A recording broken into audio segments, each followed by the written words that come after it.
No salão decorado com balões dourados e rosas, 50 convidados param de respirar. Seu irmão morreu por sua culpa e eu nunca vou perdoar. Porque Helena Carvalho, a mulher conhecida por ser a filha perfeita, a cuidadora incansável, acabara de ouvir seu próprio pai gritar isso na frente de todos, e ninguém conseguia acreditar no que estava testemunhando. Perto da mesa de doces, a cunhada sussurra para a vizinha, olhos arregalados. Eu não acredito que ele teve coragem de fazer isso no aniversário de 50 anos dela, hoje de todos os dias. Do outro lado, Clara, a melhor amiga, aperta a bolsa com força, boca seca. Eu sempre soube que havia algo muito errado entre eles, mas jamais imaginei que ele explodiria assim, em público. E no canto, uma senhora de cabelos brancos balança a cabeça. Vocês sabem por que ela ainda cuida dele depois de tudo, né? É culpa, pura culpa que corrói. Uma voz rouca explica para o grupo ao lado do bolo intocado. A história real é que o irmão gêmeo dela morreu há 25 anos em um acidente de carro terrível. O pai sempre a culpou, sempre. Mas o que ninguém aqui sabe é que ela também estava no carro naquela noite e sobreviveu sem um arranhão. O silêncio que se segue é pesado, sufocante, cheio de julgamentos não ditos. Para Helena, parada no centro do salão onde deveria estar comemorando meio século de vida, as vozes são apenas murmúrio distante. Ela sabe.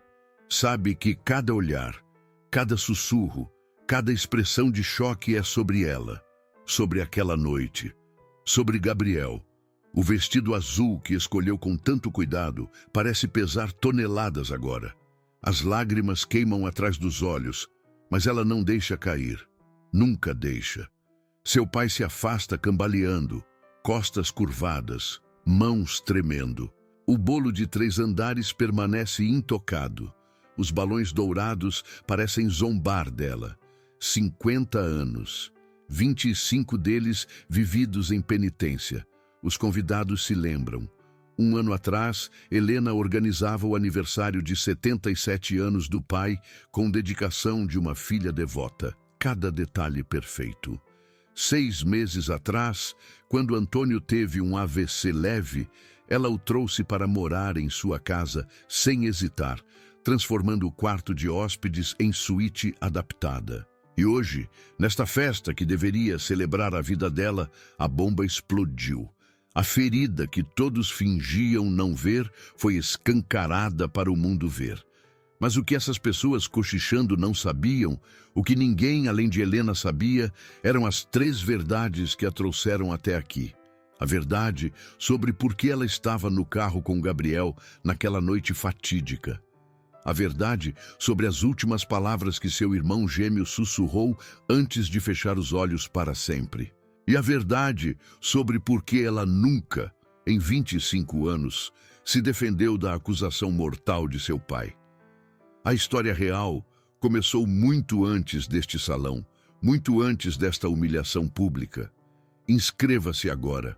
Esta história vai mostrar que a verdade por trás dos julgamentos familiares é sempre mais profunda do que parece. Ative o sininho e descubra o que realmente aconteceu naquela noite. Inscreva-se agora e ative o sininho. Esta história vai te mostrar verdades sobre perdão que ninguém te contou. Não perca o final. Ele vai mudar tudo. 3 meses antes daquela festa desastrosa, a cozinha da casa de Helena cheirava a café fresco e pão torrado. Era 6:30 da manhã. Antônio Carvalho estava sentado à mesa, jornal aberto na página de esportes, óculos de leitura escorregando pelo nariz.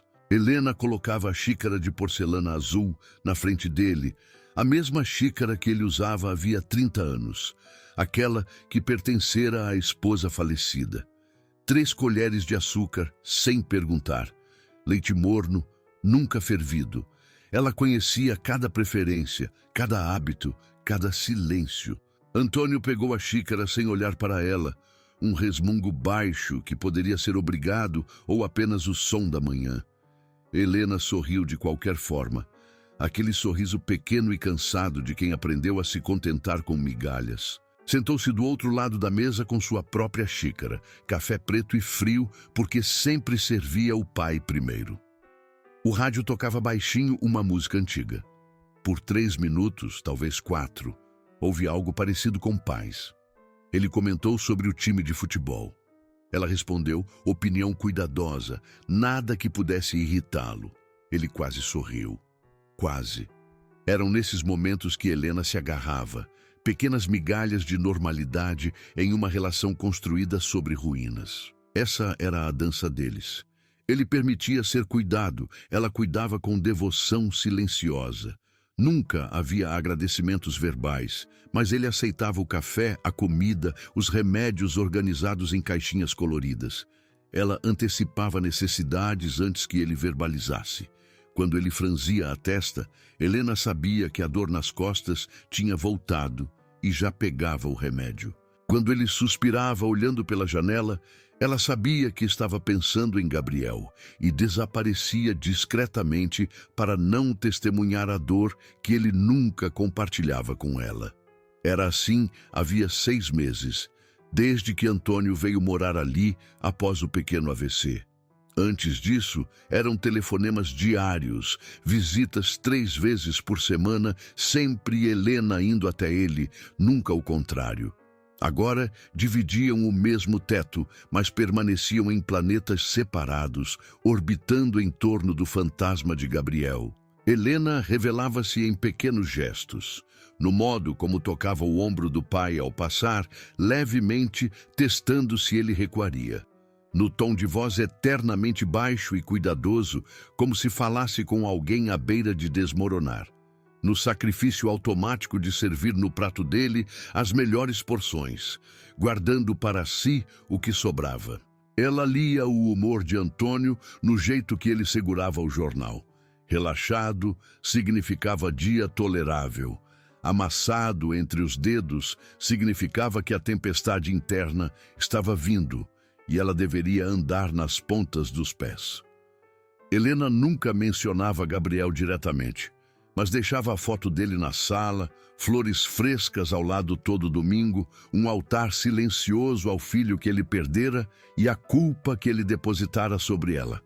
Era sua forma de dizer, eu lembro, eu sinto, eu pago. O dia de Helena começava às 5:30 da manhã.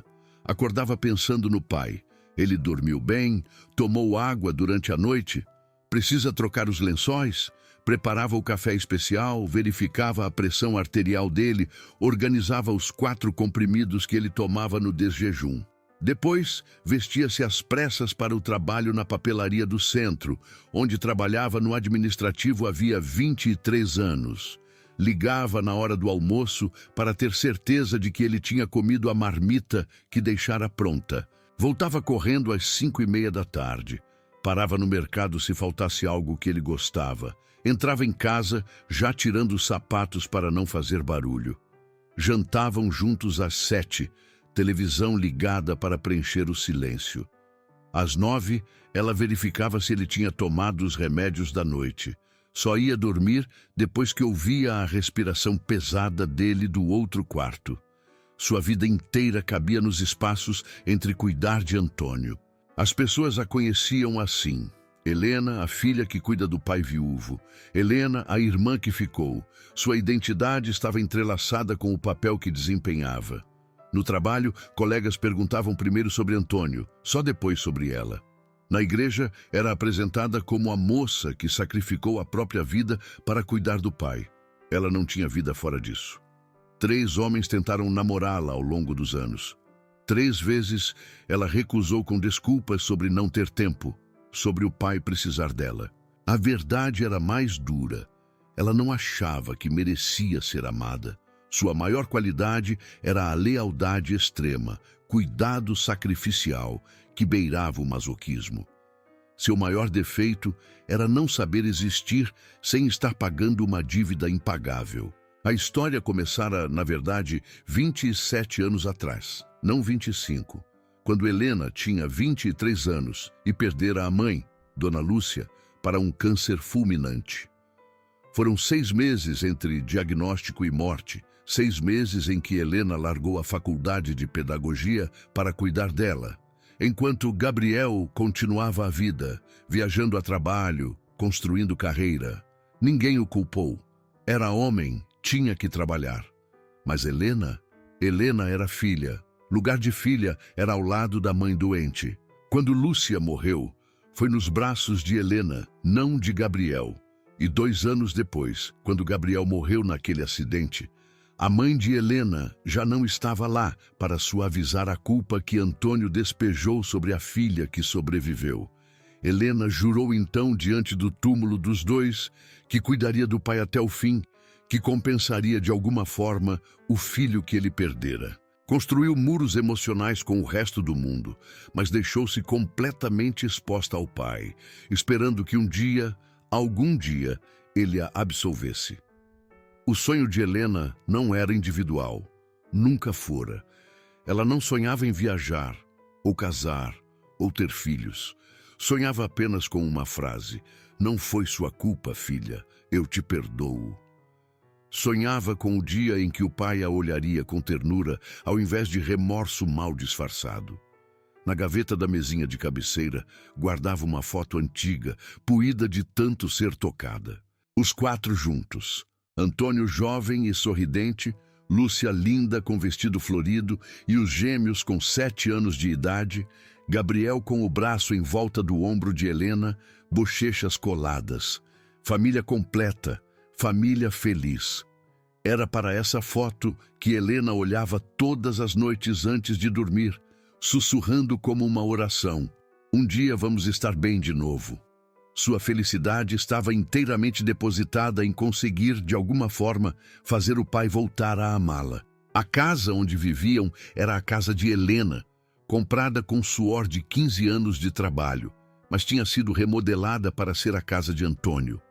O quarto dele, que fora planejado para ser um escritório, tinha agora cama hospitalar, cadeira reclinável de couro marrom que ele adorava, televisão de tela grande, ar-condicionado potente, porque ele sentia calor. A varanda virada para o nascente era território dele todas as tardes. Cadeira de balanço posicionada para pegar o sol das 4, mesinha ao lado para o café. A cozinha tinha os temperos que ele preferia. A geladeira guardava a cerveja sem álcool que o médico liberara. A despensa estocava biscoitos de polvilho que ele comia obsessivamente. Na sala, estrategicamente iluminada por um abajur suave, a fotografia de Gabriel, aos 25 anos, sorriso largo, olhos cheios de vida. Helena colocara ali como oferenda. Flores frescas sempre ao lado, geralmente crisântemos brancos. O cheiro da casa era uma mistura de remédios, café velho e desinfetante. O som constante era a televisão do quarto de Antônio, noticiário repetido em loop, e o arrastar lento dos chinelos dele pelo corredor. Cada objeto ali carregava a memória de uma tentativa de Helena de fazer o pai se sentir em casa, de compensar o filho que ele perdera, de ser suficiente quando sabia que nunca seria. Para Helena, existia uma hierarquia clara no universo. No topo absoluto, as necessidades do pai. Depois, muito depois, as opiniões de Clara, que era a única amiga que resistira há 25 anos de ser constantemente cancelada. Depois, obrigações do trabalho. E, em último lugar, muito distante, ela mesma. A opinião de Antônio sobre qualquer coisa valia mais que 1000 vozes de estranhos. Se ele não gostava de um vestido, ela doava.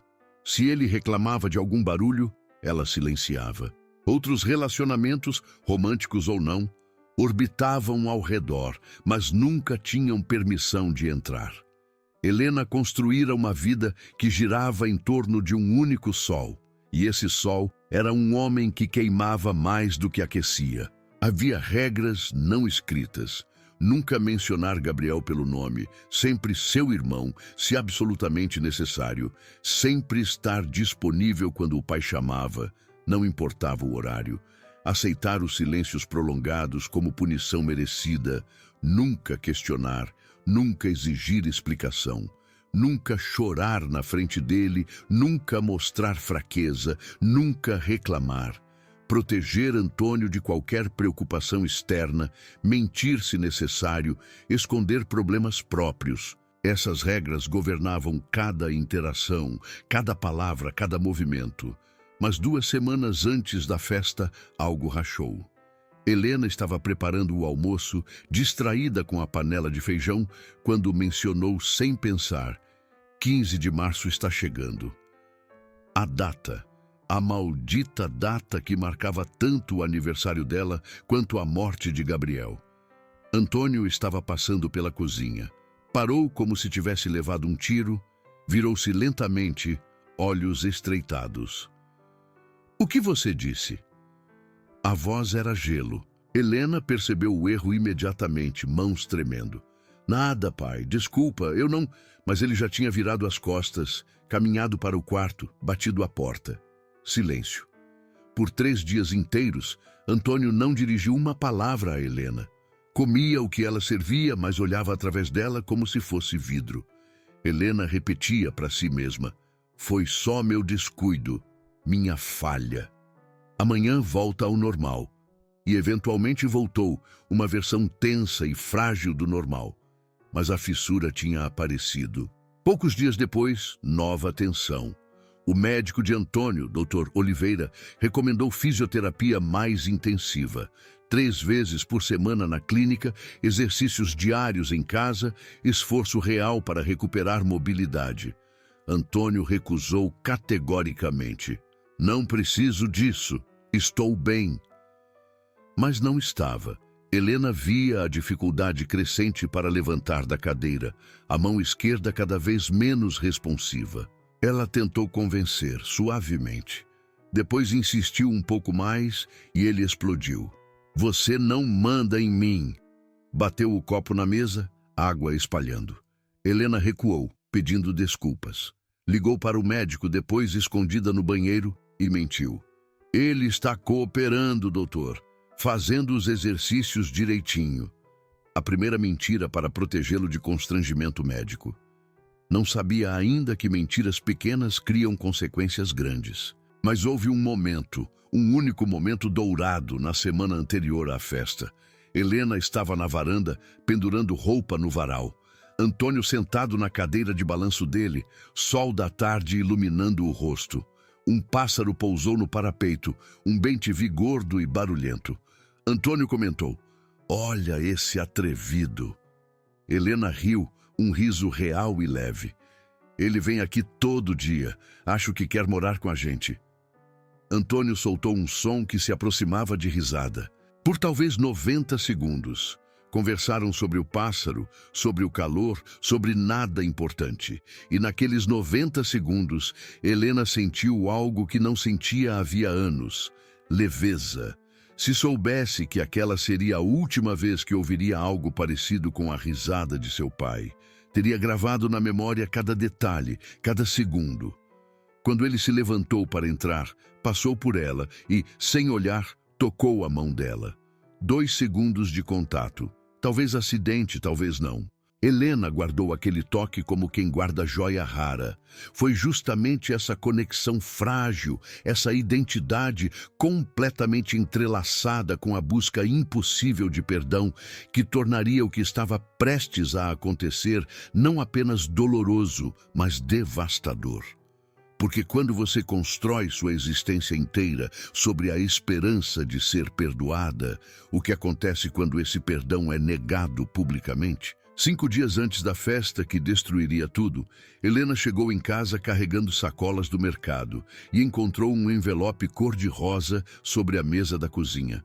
Franziu a testa. Não estava esperando nada. Abriu e viu. Convite de aniversário.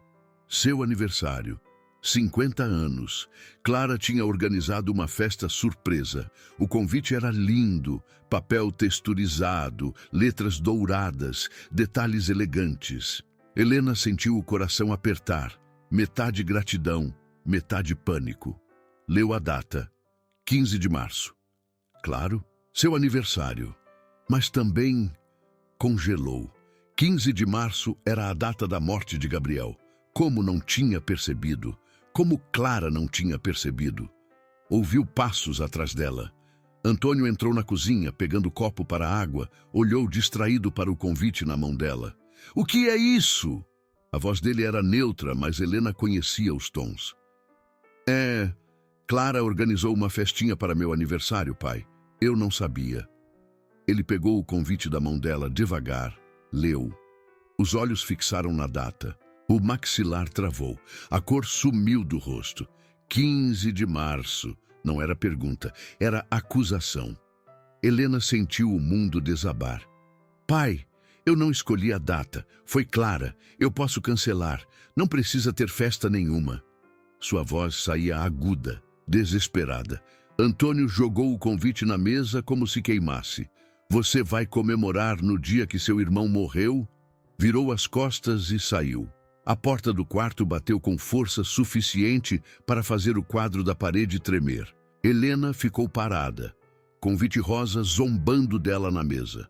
Mãos tremendo, pegou o celular, discou para Clara. 3 toques. Helena, viu o convite? Consegui entrar na sua casa quando você estava no mercado ontem. Deixei de surpresa. Está tudo organizado, meu amor. 50 convidados, salão do clube, bolo de 3 andares, decoração linda. Clara. Helena interrompeu, voz quebrada. Eu preciso cancelar. Silêncio do outro lado.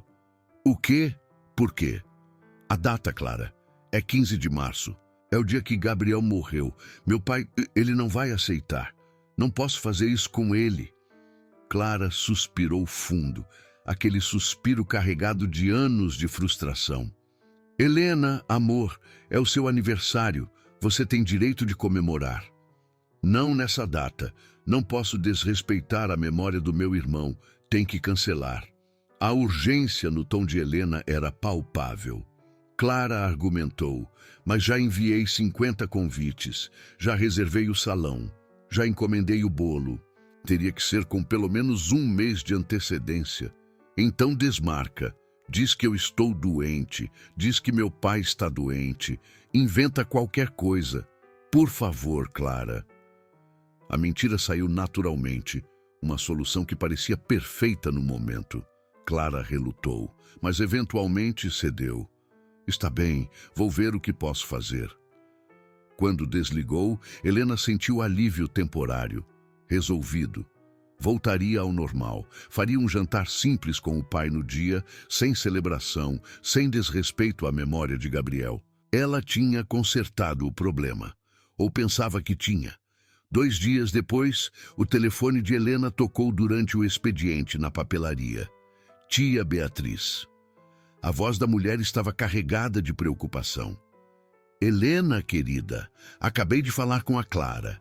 Ela me disse que seu pai está muito doente. Por que você não me contou? Estou comprando passagem agora mesmo para ir aí. Não posso deixar meu irmão assim sem me despedir. Quero dizer, sem visitá-lo. O sangue de Helena gelou. Tia, espera. Não é bem assim. Mas Beatriz já estava em modo de urgência. Não, eu vou sim. Chego amanhã à tarde. Preciso ver Antônio. Desligou antes que Helena pudesse explicar. Helena ligou imediatamente para Clara, mão suando. Clara, o que você fez? O que eu fiz? Você me pediu para cancelar. Disse para inventar que alguém estava doente. Eu liguei para os convidados dizendo que seu pai teve uma recaída e você precisa cuidar dele. Mas meu pai está bem. Agora minha tia está vindo porque acha que ele está morrendo. Helena estava quase gritando, colegas de trabalho olhando. Clara suspirou, irritada. Então você me pede para mentir e fica brava quando eu minto? Helena, você precisa decidir o que quer. Espera, isso aconteceu porque eu menti. Porque eu tentei evitar confronto com meu pai. O pensamento bateu forte. Mas eu não tinha escolha, tinha. Não podia fazer festa na data da morte de Gabriel. O pai nunca perdoaria.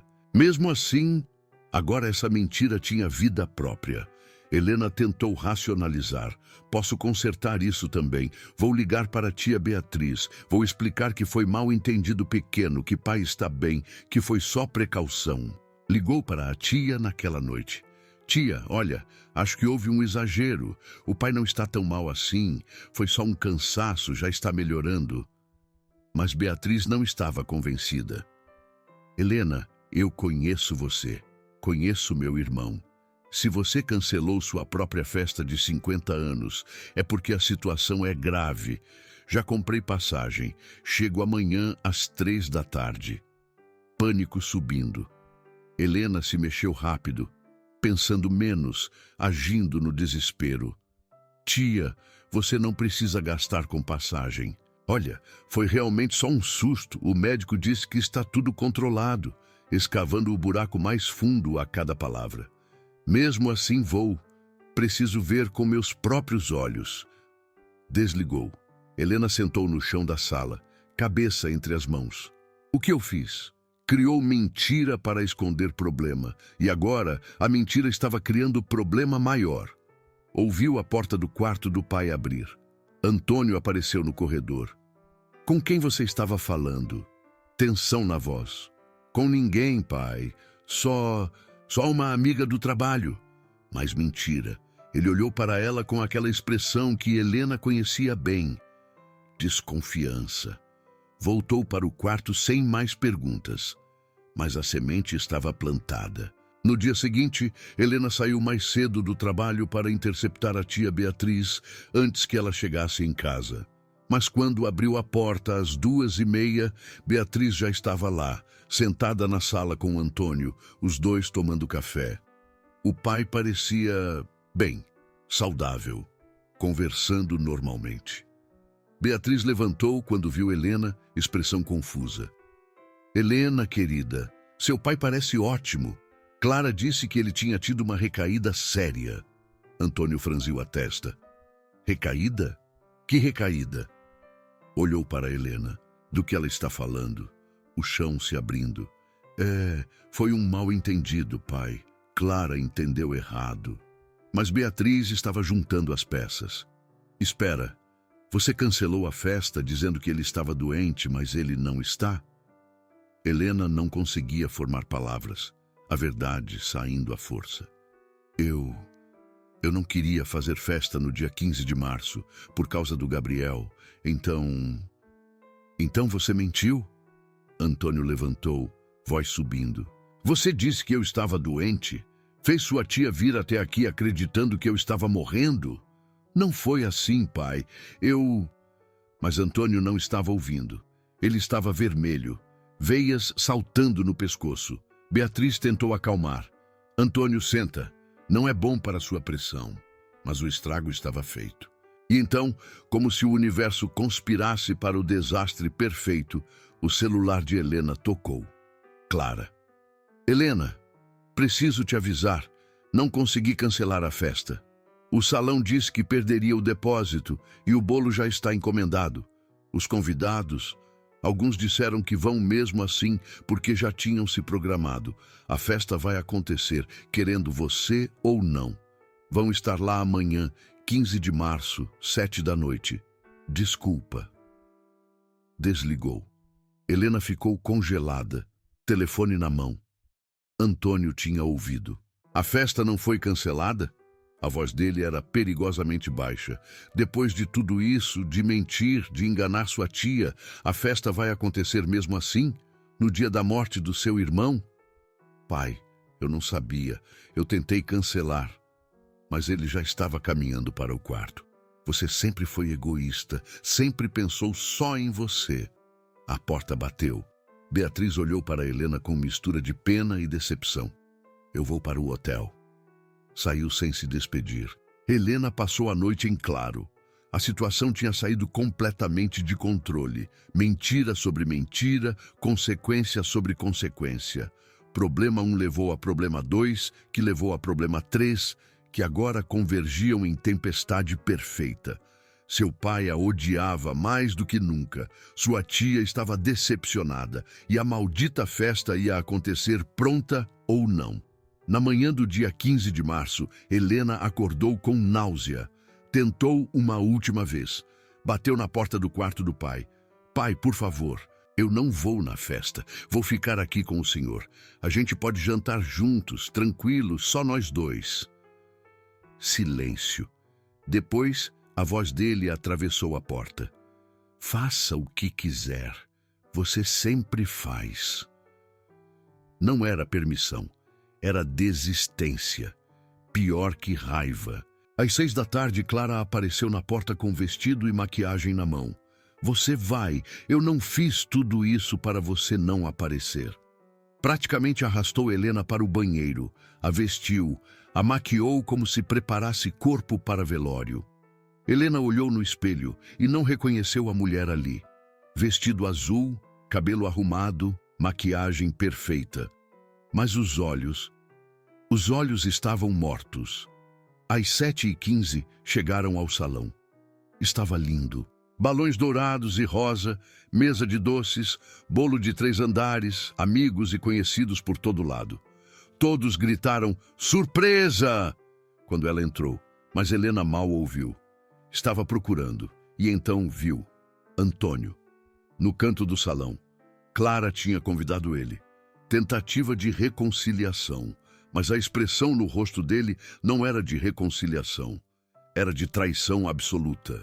Helena se moveu no piloto automático, agradeceu cumprimentos, forçou sorrisos, fingiu normalidade, mas sentia o olhar do pai queimando suas costas. 30 minutos de tortura. Então, alguém ergueu taça, pedindo atenção para um brinde. O salão silenciou.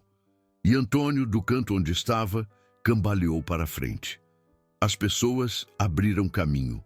Ele parou no centro, olhando para Helena com ódio puro que cortou mais fundo que qualquer faca. Vocês todos querem comemorar hoje? Voz trêmula, mas alta. Sabem que data é hoje?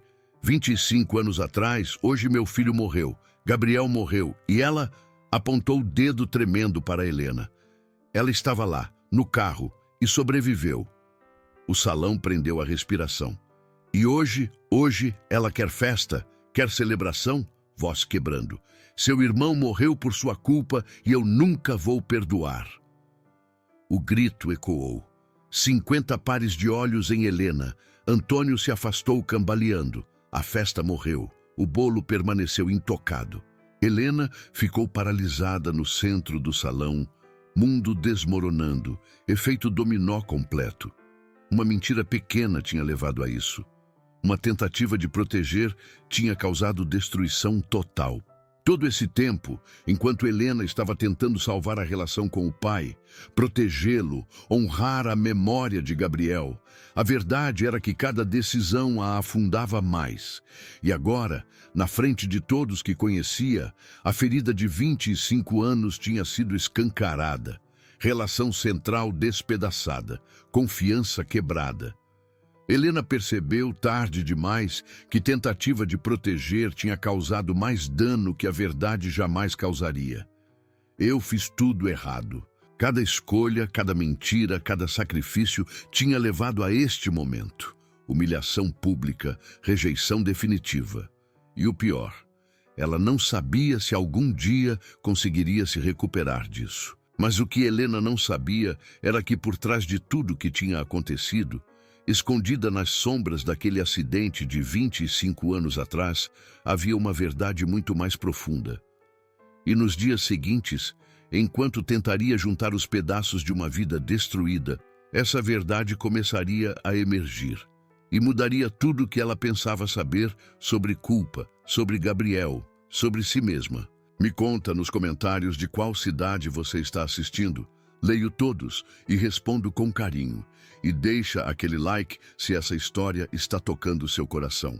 2 dias após a humilhação pública, Helena não saía da cama. Clara bateu na porta 12 vezes antes de usar a chave reserva que tinha. Encontrou a amiga enrolada em lençóis, cortinas fechadas, quarto escuro no meio da tarde. Helena, voz firme. Levanta. Me deixa, Clara. Não vou deixar. Clara abriu as cortinas com violência, luz invadindo. Helena gemeu, cobrindo os olhos. Clara sentou na beirada da cama, pegou a mão da amiga. Eu sei o que você está sentindo. Você não sabe. Sei, sim. A voz de Clara ficou mais baixa, mais pesada. Porque eu também passei por isso. Helena finalmente olhou para ela. Clara nunca falava sobre o próprio passado. Meu irmão Marcelo se matou há 10 anos. As palavras caíram como pedras. Ele tinha depressão. Tentou tratamento, tentou remédios, tentou tudo. E numa terça-feira qualquer, enforcou-se no quarto dele. Minha mãe encontrou. Helena segurou a mão de Clara mais forte. Eu não sabia que... Não conto para ninguém. Mas você precisa ouvir. Clara respirou fundo, reunindo coragem. Depois que ele morreu, virei escrava da minha família. Tinha que compensar a perda, entende? Casei com Roberto porque meus pais gostavam dele, não porque eu amava. Tive filho porque eles queriam um neto.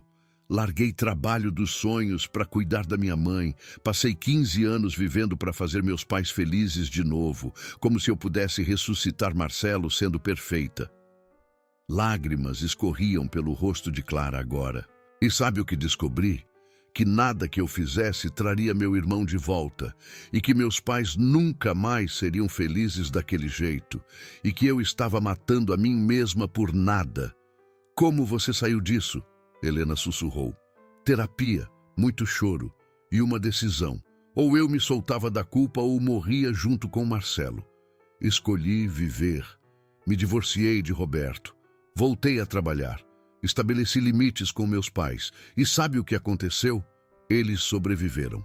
Eu sobrevivi. E hoje, 10 anos depois, temos relacionamento real, não baseado em compensação. Clara olhou nos olhos de Helena com intensidade.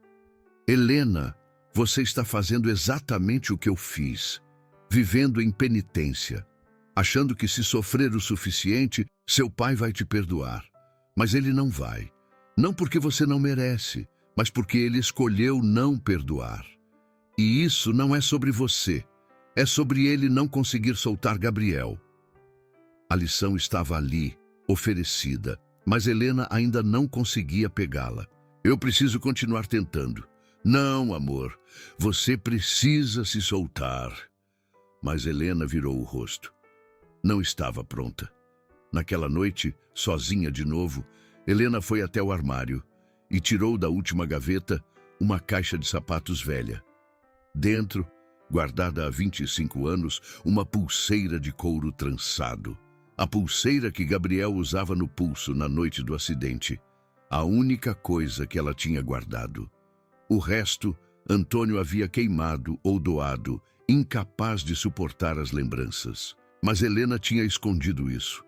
Segurou a pulseira contra o peito e as memórias inundaram. 15 de março, 25 anos atrás.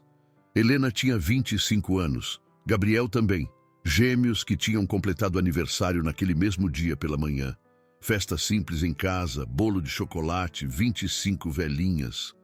Mãe Lúcia já estava doente, câncer avançado, mas tinha insistido em comemorar. Foi a última festa que tiveram completos. Naquela noite, Gabriel ligou para Helena às 10. Mana, vem me buscar. Festinha aqui no bar virou bebedeira e eu exagerei. Não posso dirigir. Helena estava de pijama, quase dormindo. Chama táxi, Gabi. Não tenho dinheiro, por favor. Você é minha salvação. Ela podia ter insistido no táxi. Podia ter dito não. Mas Gabriel era seu gêmeo, sua metade, seu melhor amigo. Nunca negava nada a ele. Vestiu-se, pegou chaves, dirigiu 15 minutos até o bar. Quando chegou, Gabriel estava rindo com amigos, cerveja na mão, claramente além do limite. Meu anjo salvador! Abraçou Helena, cheiro forte de álcool. Vamos!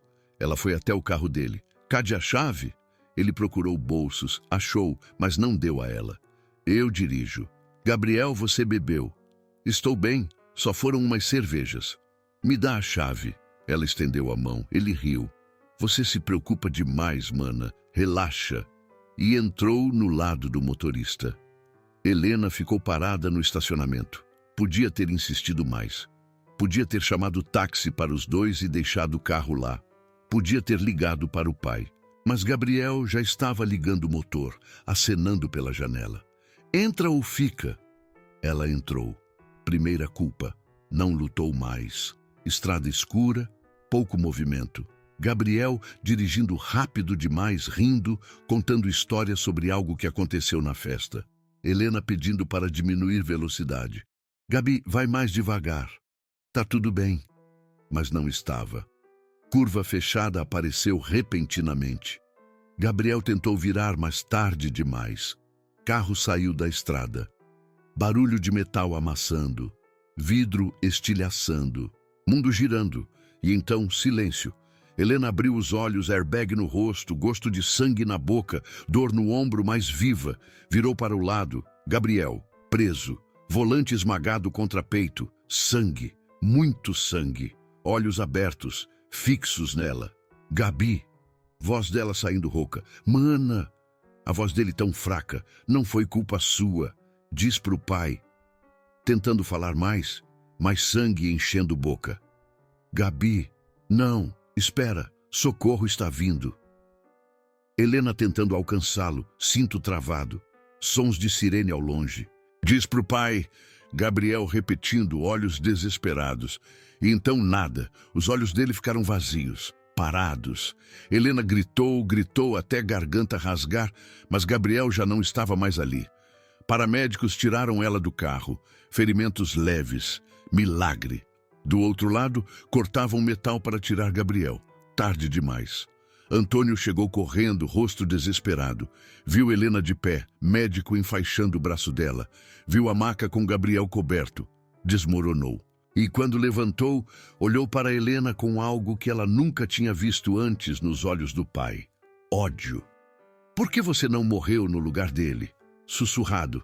Mas ela ouviu. E continuou ouvindo por 25 anos. Agora, segurando a pulseira de Gabriel, Helena finalmente deixou sair o que estava preso há tanto tempo. Começou a falar em voz alta, sozinha no quarto escuro, palavras jorrando como vômito emocional. Eu sempre fugi de qualquer coisa que pudesse me fazer feliz de verdade. Marcos queria casar comigo. Eu disse não. André me amava. Eu disse que não estava pronta. Felipe insistiu por 2 anos. Eu disse que tinha que cuidar do meu pai. Mas a verdade é que eu não achava que merecia amor. Porque Gabriel morreu e eu vivi. Amar alguém novo seria trair ele, seria admitir que seguia em frente, seria esquecer. As palavras acelerando agora. Assim como quando entrei naquele carro sem lutar mais pela chave, entrei na vida do meu pai sem me defender nunca.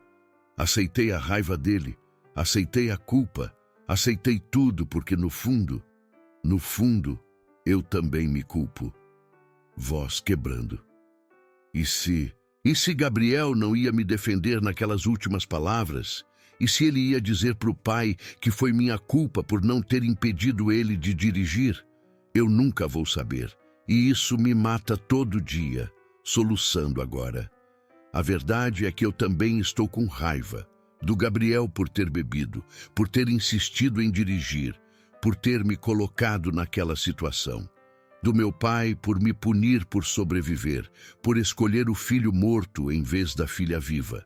Mas principalmente de mim, por aceitar, por viver 25 anos como zumbi, por nunca me defender, por nunca gritar de volta. Não foi minha culpa. Corpo dobrando, caindo no chão, pulseira ainda apertada na mão. Eu nunca me perdoei por estar viva. Como posso pedir perdão do pai se eu mesma nunca me perdoei? Como? E ali, no fundo do poço, a porta abriu. Clara tinha voltado. Entrou sem pedir licença, viu Helena no chão, não disse nada. Apenas sentou ao lado dela, puxou a amiga para abraço apertado, deixou ela chorar. Minutos passaram. Eventualmente Clara sussurrou. Quando meu irmão se matou, passei anos achando que se eu tivesse percebido os sinais, poderia ter salvado. Terapia me ensinou algo. Carregar culpa não ressuscita ninguém. Só mata quem ficou. Ficaram ali. Duas mulheres que perderam irmãos, segurando uma a outra em silêncio que dizia tudo. Enquanto isso, do outro lado da cidade, Antônio Carvalho estava sozinho na casa antiga onde morava antes de ir para a casa de Helena. Tinha voltado para lá após a explosão na festa, recusando falar com a filha. A casa estava empoeirada, fria, exatamente como deixara 6 meses atrás. Sentou na poltrona da sala, olhando para a fotografia na parede. Gabriel, aos 25 anos, formatura da faculdade, sorriso largo, futuro pela frente. Antônio falou para a foto, voz rouca. Deveria ter sido ela. Eles palavras saindo automaticamente, mantra de 25 anos. Mas desta vez, algo diferente aconteceu. Pela primeira vez, realmente olhou para o próprio pensamento e sentiu náusea, porque no fundo, na parte mais escondida de si, Antônio sabia a verdade. No hospital, 25 anos atrás, quando o médico disse o outro gêmeo sobreviveu, houve um segundo, um único segundo maldito, de alívio. Não perdi os dois. Ainda tenho Helena. Imediatamente depois, culpa esmagadora por sentir alívio quando o filho estava morto. Como ele podia sentir alívio? Como podia pensar em si mesmo quando Gabriel? Para lidar com essa culpa insuportável, Antônio tinha feito a coisa mais covarde possível. Transferiu a culpa, colocou em Helena, fez dela o alvo de toda a raiva, toda a dor, todo o remorso que sentia de si mesmo. Porque se culpava ela, não precisava se culpar. Se culpava ela por sobreviver, não precisava admitir que teve preferência secreta. Se a punia, não precisava enfrentar própria falha. Que Gabriel era adulto, que fez escolha de beber e dirigir, que não foi culpa de ninguém além dele mesmo. E Antônio nunca poderia admitir que o filho perfeito, o filho amado, tinha cometido o erro fatal. Era mais fácil colocar isso em Helena. Ela aceitava, sempre aceitou. E ao longo de 25 anos, Antônio construiu narrativa onde Helena era vilã e Gabriel era vítima. Mas agora, sozinho nesta casa vazia, vendo a foto do filho, Antônio finalmente sussurrou a verdade. Não foi culpa dela. Nunca foi. E lágrimas, as primeiras em anos, escorreram. Mas mesmo reconhecendo isso, Antônio sabia. Não conseguia perdoar Helena. Porque perdoar Helena significaria soltar Gabriel. E soltar Gabriel significava admitir que ele se foi, que não volta, que acabou. E isso Antônio não conseguia fazer. Então escolheu continuar prendendo Helena em cativeiro emocional. Porque enquanto ela estivesse lá, sofrendo, Gabriel, de alguma forma, ainda importava. Dor explica, não justifica. Antônio sabia que estava destruindo filha viva, mas não conseguia parar. 3 dias após a festa, Helena finalmente saiu da cama. Tomou banho, comeu algo, tentou retomar vida. Mas então o telefone tocou. Número desconhecido. Helena Carvalho? Sim, aqui é do Hospital Santa Cruz, sobre seu pai, Antônio Carvalho. O coração dela parou. O que aconteceu? Ele deu entrada há 1 hora. AVC. Você é a contato de emergência dele. Pode vir? Helena desligou, mãos tremendo. Pegou bolsa, chaves, correu. No carro, pensamentos martelando. Ele não pode morrer assim. Não com essa raiva entre nós. Não sem o quê? Sem perdoar você. A voz interna era cruel, mas honesta. Chegou ao hospital. Corredor de emergência, médico explicando. AVC isquêmico, lado direito do cérebro afetado, perda de movimento do lado esquerdo e o pior, possível perda permanente da fala. Ele pode nunca mais falar? Helena repetiu incrédula. É possível. Vamos monitorar nas próximas 48 horas. Levaram ela para a UTI. Antônio na cama, tubos, máquinas, metade do rosto caído. Inconsciente. Helena sentou ao lado, pegou a mão dele. Fria. E a realização bateu como trem. Ele pode nunca mais dizer que me perdoa. Passei 25 anos esperando por algo que agora é impossível. A última coisa que ele me disse foi que meu irmão morreu por minha culpa. E pode ser que essas sejam as últimas palavras para sempre. Helena precisava escolher. Implorar para ele acordar e perdoá-la, continuar a dança da culpa, ou aceitar que perdão pode nunca vir e encontrar paz mesmo assim. A escolha estava diante dela, impossível e necessária. Mas antes que pudesse processar completamente, a porta da UTI abriu. Tia Beatriz entrou, rosto cansado. Sentou do outro lado da cama. Ficaram em silêncio por 5 minutos. Então Beatriz falou, voz baixa. Helena, tem algo que você precisa saber sobre seu pai. Helena olhou para ela. Alguns anos atrás, Antônio me contou algo. Estava bêbado, coisa rara nele. Disse que sabia que não foi sua culpa. Que o médico tinha explicado no hospital que Gabriel morreu por hemorragia interna instantânea, que nada poderia ter salvado. Mas ele escolheu te culpar mesmo sabendo a verdade. As palavras caíram como bombas. Por quê? Helena sussurrou. Porque era mais fácil culpar você do que admitir que Gabriel escolheu dirigir bêbado, que o filho perfeito cometeu erro fatal, transferiu raiva para você para proteger memória dele. Helena sentiu o chão desaparecer. Ele sabia, todo esse tempo? 25 anos de culpa baseados em mentira que pai manteve conscientemente. Desculpa, querida. Achei que você deveria saber antes que seja tarde. Beatriz saiu, deixando Helena sozinha com verdade devastadora e pai inconsciente.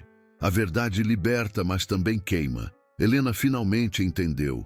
Não era sobre merecer perdão, era sobre pai que não conseguia perdoar a si mesmo. E isso ela nunca poderia consertar.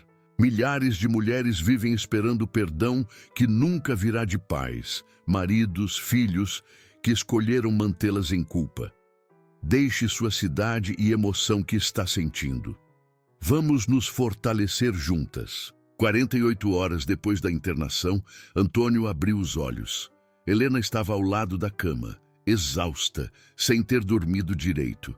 Quando viu o movimento, levantou-se rápido. Pai, você está me ouvindo? Os olhos dele se moveram em direção a ela, tentando focar. A boca se abriu, tentando formar palavras, mas o que saiu foi apenas um som arrastado, incompreensível. Ele tentou de novo, esforço visível no rosto, frustração crescendo, mas nada, nenhuma palavra clara. O médico entrou, fez testes, confirmou o que Helena já sabia no fundo. O AVC afetou gravemente a área de Broca, responsável pela produção da fala. Ele compreende tudo, mas não consegue articular palavras. Pode ser temporário, pode ser permanente. Não temos como saber ainda. Helena olhou para o pai. Ele estava chorando, lágrimas silenciosas escorrendo pelo rosto. Tentando falar, tentando desesperadamente dizer algo, mas apenas sons saindo.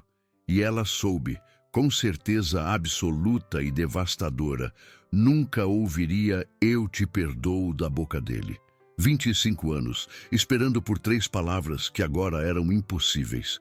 A ironia cruel não passou despercebida. Ele tinha passado anos se recusando a falar as palavras que ela precisava ouvir. E agora, o universo tinha tirado dele a capacidade de falar qualquer palavra. Helena sentiu as pernas cederem. Clara, que tinha acabado de entrar com café, largou tudo e segurou a amiga antes que caísse. O mundo estava girando, náusea subindo, som do monitor cardíaco do pai ecoando distante. Respira, Helena, respira. A voz de Clara parecia vir de túnel longo, mas Helena não conseguia respirar. Estava afogando em percepção brutal. Isso é, esta é minha vida. Pai que nunca vai me perdoar porque não pode mais falar. Irmão que está morto. Mãe que se foi. Eu sozinha carregando culpa pelo resto da existência. As primeiras horas foram névoa. Helena assinava papéis que enfermeiras colocavam na frente dela, respondia perguntas no automático, aceitava a água que Clara forçava em sua mão, movendo-se mecanicamente, corpo funcionando enquanto mente estava completamente ausente. Tia Beatriz apareceu, falou coisas, Helena acenou com a cabeça, mas não registrou uma palavra. O médico explicou próximos passos, fisioterapia, fonoaudiologia. Helena concordou com tudo sem processar. Tempo estava distorcido. Minutos pareciam horas. Horas desapareciam em segundos. Pessoas ao redor falando, mas ela estava debaixo d'água, sons abafados e irrelevantes. No segundo dia, a realidade começou a penetrar em flashes. Helena estava sentada ao lado do pai, olhando para ele dormir sedado, quando o pensamento bateu. Ela não vai voltar. Referindo-se à vida como era, ao relacionamento como era, à esperança que carregava. Segundo flash, horas depois, isso realmente aconteceu. Não é pesadelo, é real. Meu pai nunca mais vai falar comigo. Terceiro flash de madrugada. Nunca mais vou ouvir a voz dele. Nunca mais. Cada percepção era golpe novo. Corpo reagindo a cada um. Dobrando sobre si mesma. Gemido baixo escapando. Mãos tremendo incontrolavelmente. Clara tentou levar Helena para casa, mas ela recusou.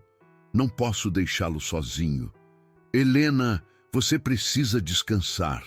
Eu disse não. Grito que fez enfermeiras olharem. Clara recuou, mãos levantadas. Ok, fica. Na noite do terceiro dia, sozinha na cadeira desconfortável ao lado da cama do pai, Helena começou a falar. Não para ele, que estava dormindo, para si mesma. Monólogo fragmentado, pensamentos não formando frases completas. Não. Não pode acabar assim. Ele tem que acordar. Tem que me dizer, tem que... Como? Como deixei chegar a este ponto? Eu deveria ter o quê? Forçado ele a me perdoar? Implorado mais? Me humilhado mais do que já me humilhei? Voz subindo, mãos puxando o próprio cabelo. Se ao menos eu não tivesse entrado naquele carro. Se tivesse lutado mais pela chave. Se tivesse chamado meu pai para buscar Gabriel. Se tivesse... A lista de SS era infinita. 25 anos de arrependimentos. Ontem ele ainda podia falar. Por que não fui até ele? Por que aceitei o silêncio depois daquela festa? Por que deixei a raiva dele ser a última coisa entre nós? Soluços quebrando as palavras. Agora nunca mais. Nunca. Repetindo a palavra como oração invertida. Aceitação forçada de permanência. A enfermeira da noite encontrou Helena assim, ofereceu calmante, ela recusou. Preciso sentir isso. Se não sentir agora, vai me destruir depois. A enfermeira assentiu, deixou ela sozinha. Helena se trancou no banheiro do hospital, água fria no rosto, olhando para reflexo no espelho. Não reconhecia a mulher ali. Olhos inchados, pele cinza, cabelo embaraçado, 50 anos parecendo 70. Quem é você? Perguntou para o espelho. Quem você é sem a busca de perdão do seu pai? Silêncio. Porque Helena não sabia. Toda sua identidade adulta tinha sido construída em torno de ser perdoada. Tira isso, sobra o quê? Vazio. Medo paralisante. Voltou para a cadeira, encolheu-se, abraçou próprios joelhos. Não comeu, não dormiu. Apenas existiu em dor pura e sem filtro. No quarto dia, Clara chegou com mala. Trouxe roupa limpa, comida decente e não vou aceitar não como resposta. Praticamente arrastou Helena para banheiro, forçou ela a tomar banho enquanto esperava do lado de fora. Quando Helena saiu, Clara tinha organizado comida na mesinha. Come. Não estou com fome. Não perguntei. Come. Elas se encararam. Helena cedeu primeiro, pegou o sanduíche, mastigou mecanicamente. Clara sentou ao lado. Posso te contar o que aprendi sobre perda? Helena não respondeu, mas Clara continuou. Aprendi que não existe jeito certo de sentir. Aprendi que amor imperfeito ainda é amor. Aprendi que às vezes não há fechamento, não há resposta, não há justiça. E temos que viver com isso mesmo assim. Pausou. E aprendi que você não honra quem se foi sendo perfeita. Honra sendo real, sendo humana, sendo honesta sobre dor. Helena finalmente olhou para a amiga. Não sei como viver com isso, Clara. Como acordo amanhã? Como continuo quando tudo que eu era, tudo que eu queria não existe mais? Não sei. Mas sei que você consegue, porque já sobreviveu a coisa impossível 25 anos atrás.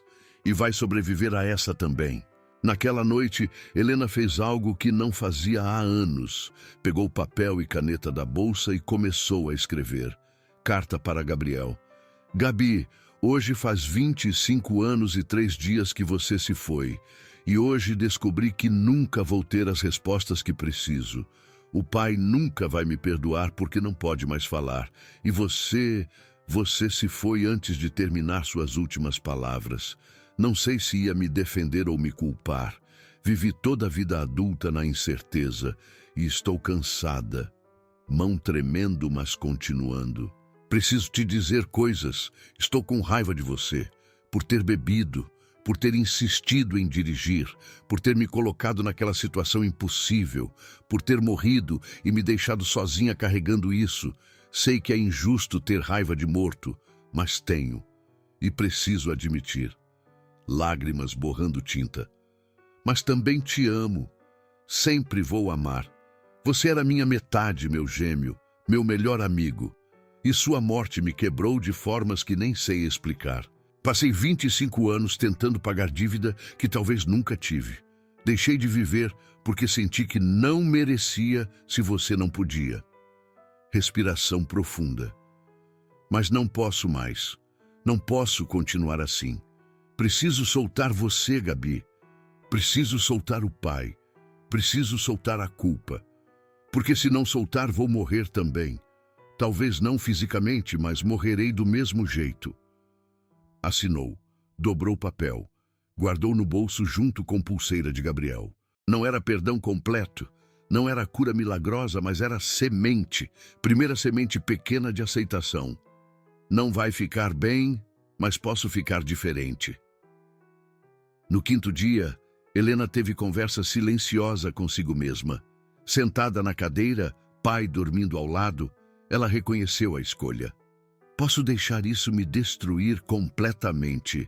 Posso ficar aqui pelo resto da vida, esperando por perdão de homem que não pode mais falar. Posso me enterrar junto com Gabriel e com as palavras não ditas do meu pai. Ou, pausa longa, ou posso escolher viver, não sei como. Não sei o que significa viver sem essa busca que me definiu por 25 anos, mas preciso escolher. Porque ficar aqui, neste limbo, não é existir. É apenas esperar pela morte. A decisão não veio como explosão dramática. Veio quieta, privada, dolorosa. Aceitação de que vida continua mesmo quando parece impossível, mesmo quando não há final feliz, mesmo quando não há fechamento.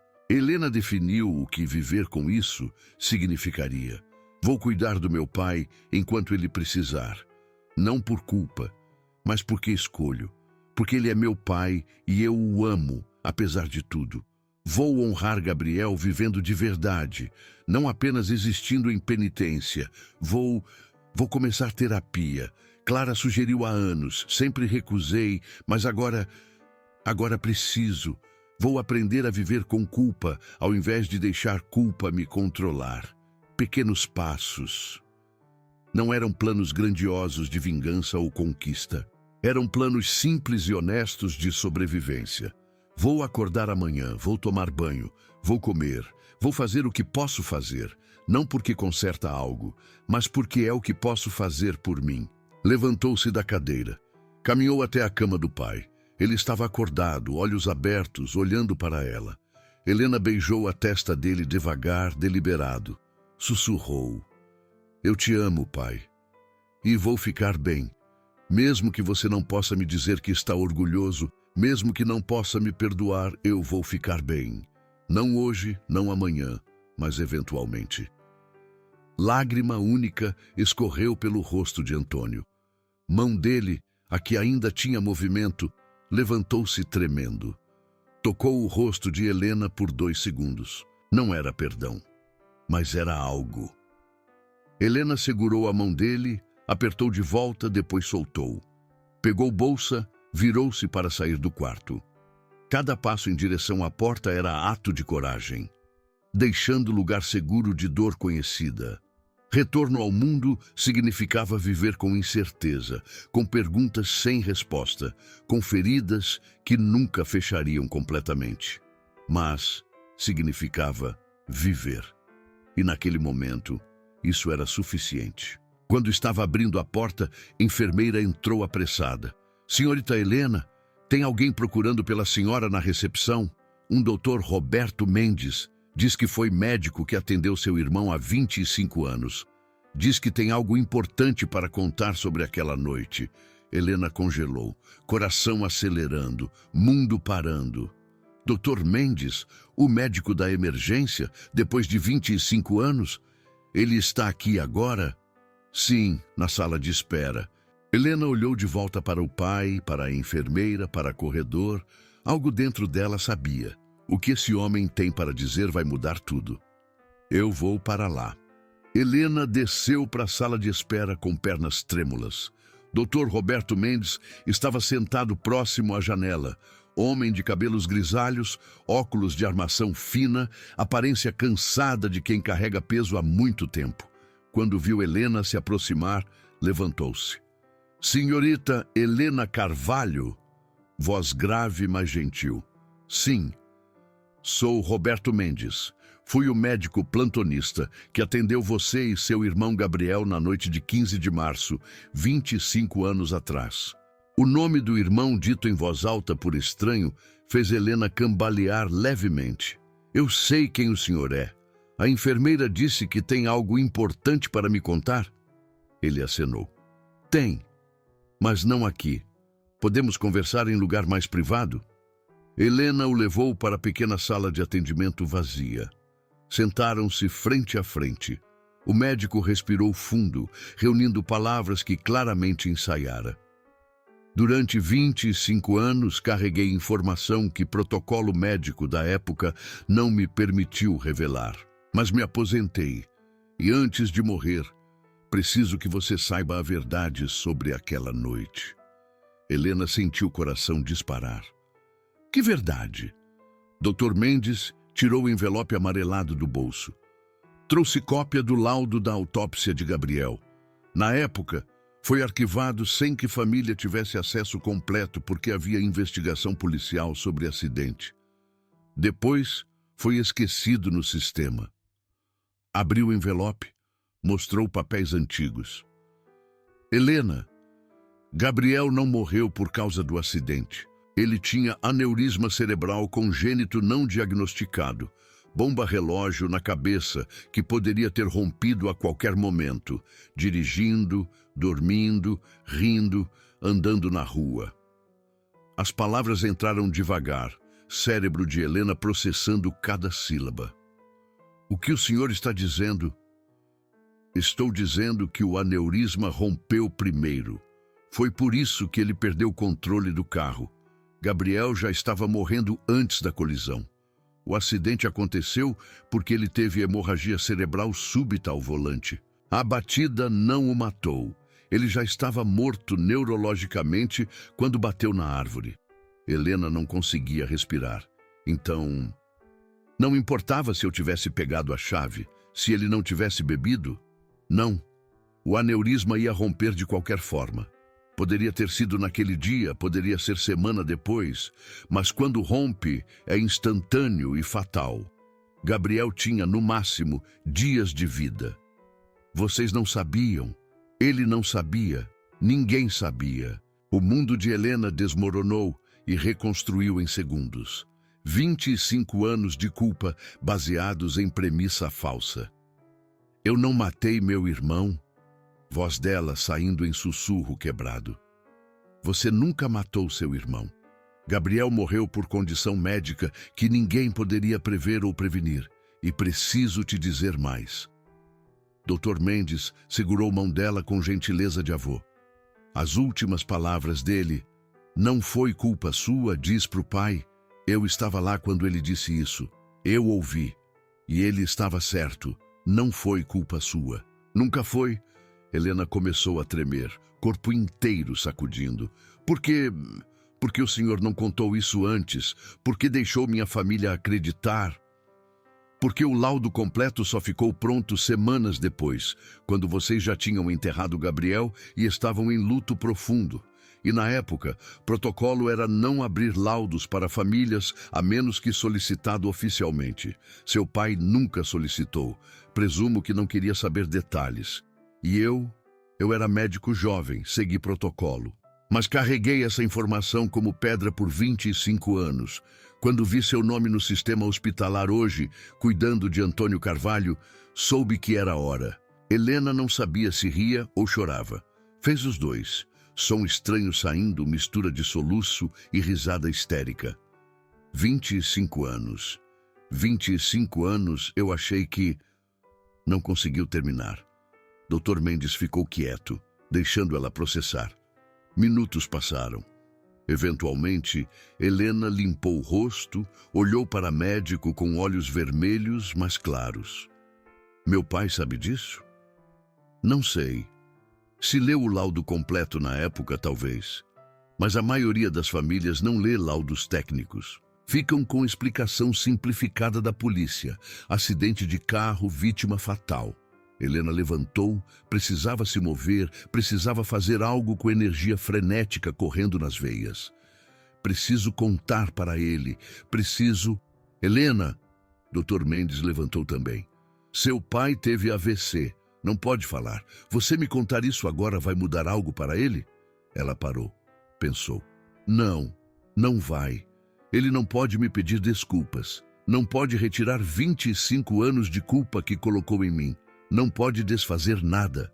Então conta para quem importa, você mesma. Helena voltou para a UTI 30 minutos depois, movendo-se diferente. Não era leveza exatamente, era algo mais profundo. Clareza. Antônio estava acordado, olhando para o teto. Ela entrou, puxou cadeira para perto da cama, sentou. Ficou olhando para ele por longo tempo. Depois começou a falar. Voz calma, firme, sem raiva, mas sem submissão. Pai, preciso dizer algumas coisas. E você vai me ouvir porque não pode mais me interromper. Ele virou olhos para ela. Eu te amei a vida inteira, amo ainda, mas também te coloquei em lugar que você nunca pediu para estar. Fiz de você meu juiz. Dei a você poder de decidir se eu merecia viver. E isso não era justo, nem para você, nem para mim. Respirou fundo. Você não tinha que me perdoar para eu ter valor como pessoa. Eu que precisava do seu perdão para evitar fazer trabalho difícil de me perdoar. Para não ter que aceitar que vida é injusta, que tragédias acontecem e que às vezes não há culpados.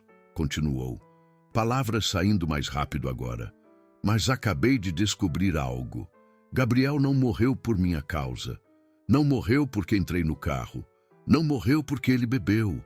Morreu porque tinha aneurisma cerebral que ninguém sabia.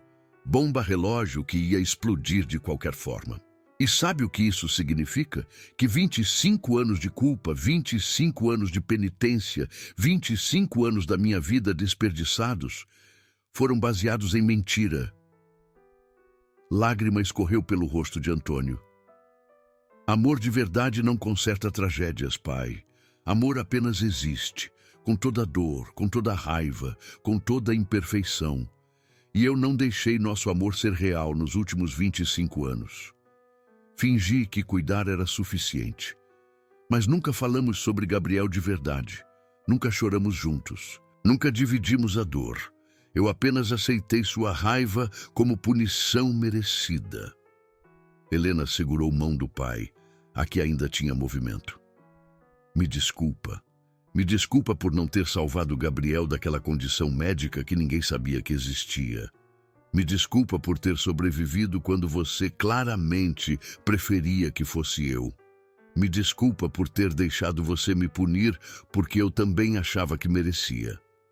Apertou mão dele. Mas principalmente, me desculpa por uma coisa, por não ter te forçado a encarar a verdade. Gabriel fez escolha adulta de beber e dirigir.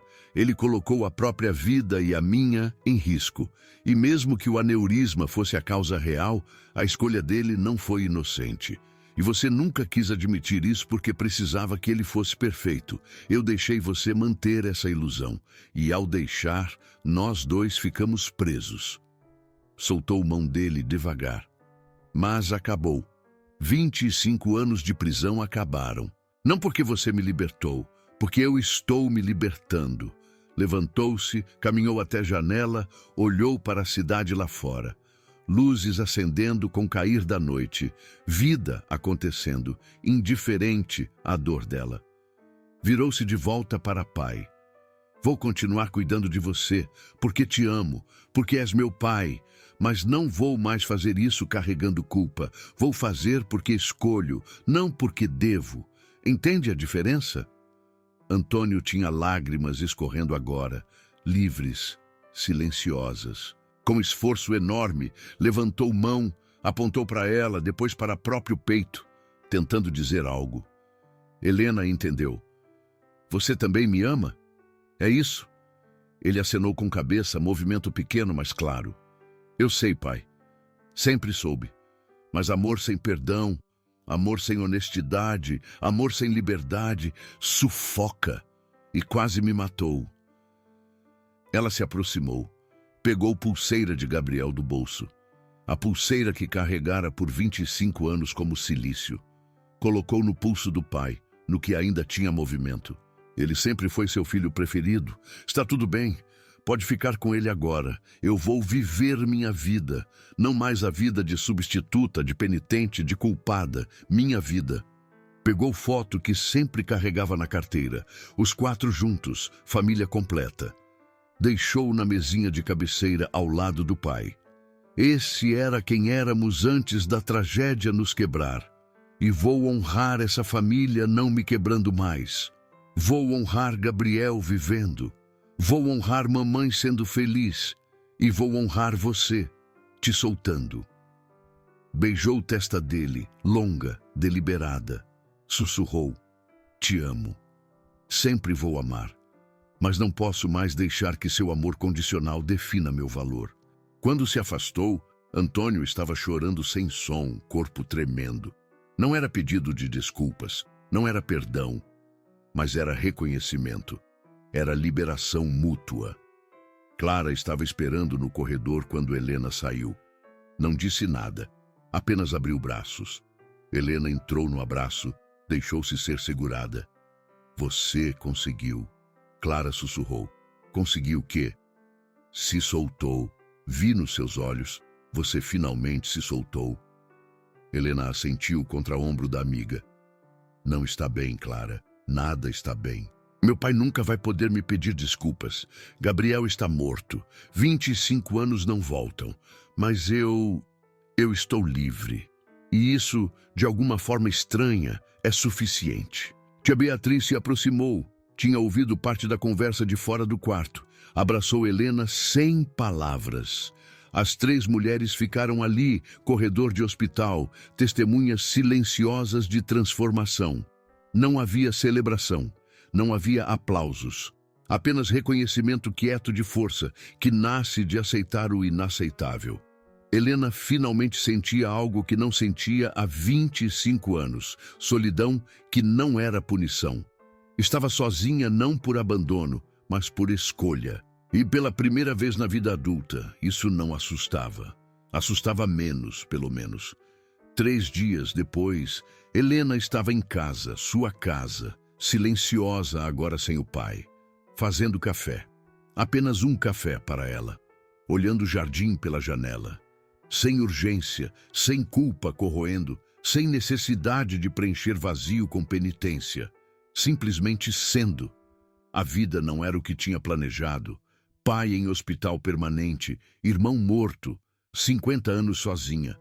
Mas era vida, respiração real, coração batendo, possibilidade. E isso, naquele momento frágil, mas honesto, era suficiente para continuar. 6 meses depois, Helena Carvalho acordou às 7 da manhã, não às 5:30 como fazia há 25 anos. Fez café apenas para ela, sem pressa, sem medir colheres para ninguém além de si mesma. Sentou na varanda com xícara quente entre as mãos. Observou o bem-te-vi gordo pousando no parapeito, o mesmo que aparecia quando o pai morava ali. "Bom dia", disse para o pássaro. Ele chilreou de volta. Pequeno, simples, suficiente. A casa estava silenciosa, mas não vazia. Havia diferença. Silêncio de paz, não de solidão punitiva. Helena tinha voltado a trabalhar na papelaria 3 meses atrás. Meio período agora. Dinheiro era mais apertado, mas tempo era mais livre. Usava as tardes para algo que nunca tinha feito. Viver sem propósito definido. Às vezes lia, às vezes caminhava no parque, às vezes apenas sentava e existia. Não salvou o mundo após descobrir verdades sobre Gabriel. Não teve transformação espetacular. Apenas fez coisas pequenas, reais, um dia de cada vez. Começou terapia com doutora Márcia, toda quinta às 3 da tarde. Sessões dolorosas, onde desenterrava 25 anos de culpa, raiva, mágoa. Mas também sessões que mostravam que sobreviver já era vitória. Clara visitava toda terça para almoço. Comiam, conversavam, às vezes choravam juntas sobre irmãos perdidos. Mais frequentemente, riam de coisas bobas, reclamavam de problemas normais de mulheres de 50 anos. Pequeno, real, suficiente. Antônio estava em clínica de reabilitação. Helena visitava 3 vezes por semana, não 7. Levava frutas que ele gostava, sentava ao lado dele por 1 hora, conversava sobre o dia dela, sobre notícias, sobre nada importante. Ele ouvia, às vezes acenava, às vezes apertava a mão dela. Comunicação limitada, mas honesta. Não havia mais pretensão de relacionamento perfeito. Era o que era. Pai e filha tentando existir um ao lado do outro, apesar de passado fraturado. E Helena tinha feito pazes com isso. Alguns dias ele olhava para ela com algo parecido com remorso. Outros dias, com raiva antiga que ainda brilhava nos olhos. Helena aceitava ambos. Não era trabalho dela consertar emoções dele. Quando alguém no trabalho ou na igreja perguntava: "Como você está?", Helena pausava. Pensava de verdade. Respondia honestamente. Alguns dias bem, outros não tanto. Mas estou aqui. Era a verdade. Não era inspirador. Não era final feliz de filme. Mas era real. E real era suficiente. Mudanças internas apareciam em ações pequenas. Quando vizinha convidou para jantar, Helena disse sim pela primeira vez em anos. Quando o colega sugeriu curso de pintura aos sábados, ela se inscreveu. Quando o homem simpático no mercado pediu telefone, ela não deu, mas também não fugiu em pânico. Não estou pronta ainda, mas obrigada. Progresso não era linear. Havia dias que acordava sentindo peso familiar de culpa. Dias que olhava para a foto de Gabriel e chorava. Dias que queria ligar para pai e implorar perdão como antes. Mas nesses dias, em vez de afundar, ligava para Clara, ou para a terapeuta, ou simplesmente respirava através da dor até ela passar. Porque dor sempre passava, eventualmente. Tinha aprendido isso. Na terça-feira da 25ª semana após revelação do Dr. Mendes, Helena fez algo que não fazia há 25 anos. Voltou ao lugar do acidente. A estrada estava igual.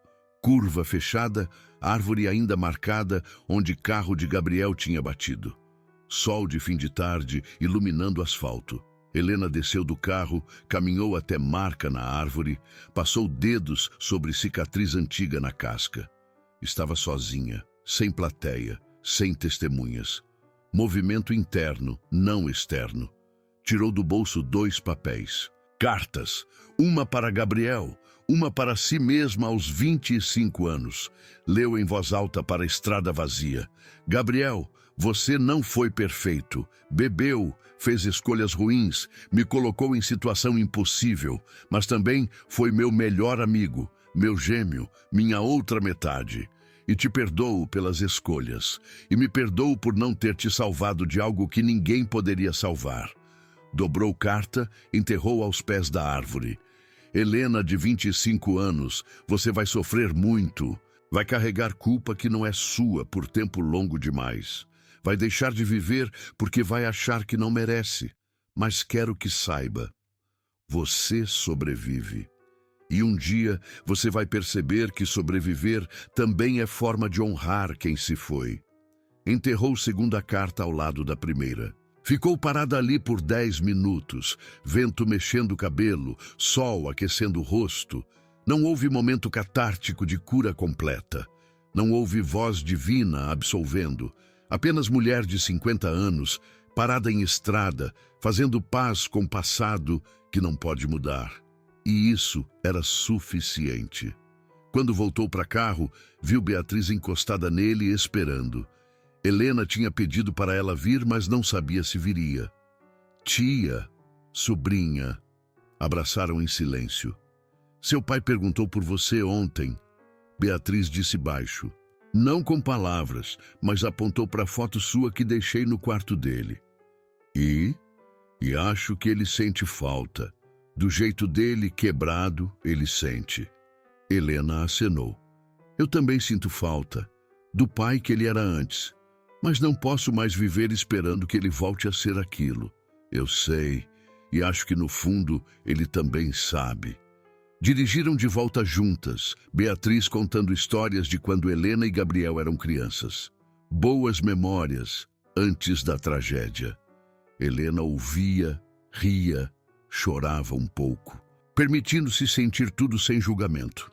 A história de Helena não ensina que amor conquista tudo.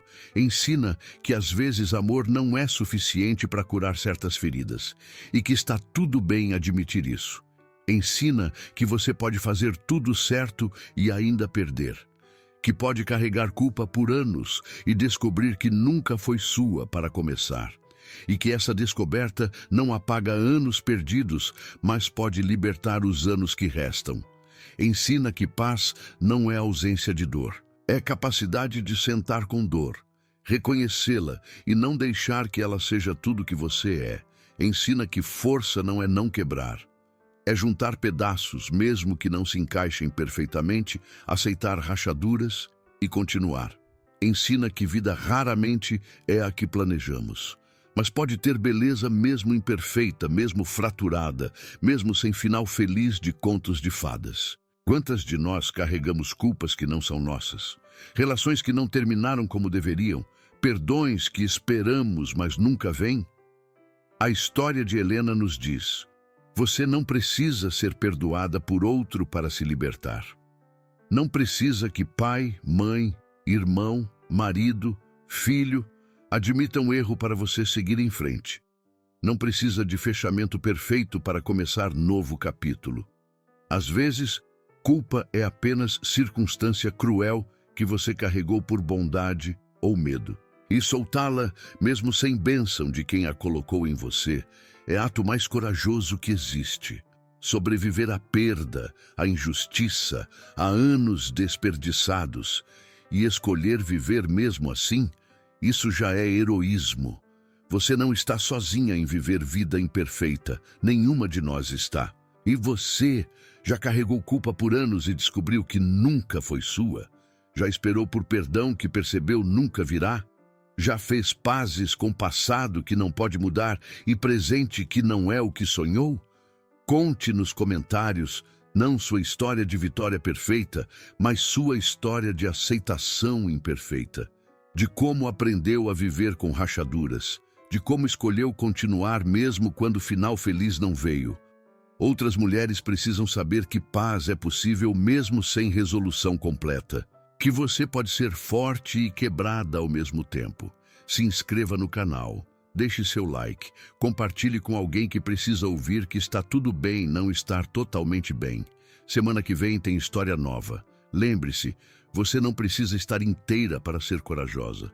Cicatrizes apenas provam que sobreviveu. E sobreviver, minha querida, já é vitória. Até breve.